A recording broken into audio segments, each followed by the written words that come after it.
And then if you look at the numbers in the boxes here, this is more realistic because we have a thing called attrition, which is basically our retention rate.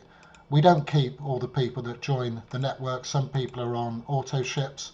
They come to the auto ship at the end of the month. They're due to pay the electricity bill, all the auto ship, and they find they haven't made enough money, and they tend to drop out the system, and the numbers start to drop.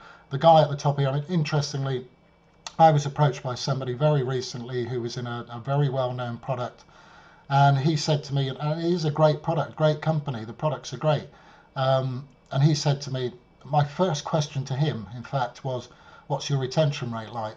And he said to me, well, I'm doing $1 million a year. I said, okay, but what's your retention rate like? And he said, well, it's about 50%. And I thought, yeah, that's great for you because you're turning over $1 million a year, or you're earning $1 million a year. 50% of that to you is 500,000. That's great. You can still survive on that.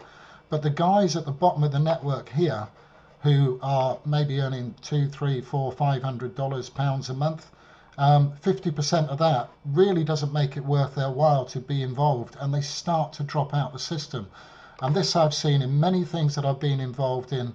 The people lower down in the network, they don't have the tools, they don't have the contacts, they've been brought in on the back of a lot of promises which just don't get achieved.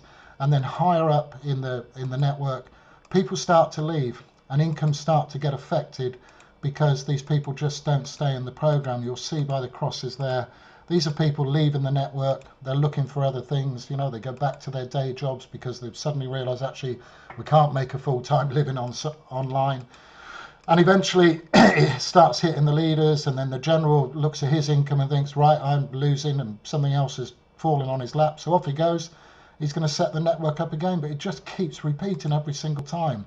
Eventually the general leaves the network, and the network, I wouldn't say collapses completely, but it certainly doesn't stay at any decent level. And that's historically what I've seen, and a lot of us will know the 80-20 rule. It's a fact, up to 80% of the people actually drop out the business. This does not apply to Premier Cashback. We have 100% retention of people in the business.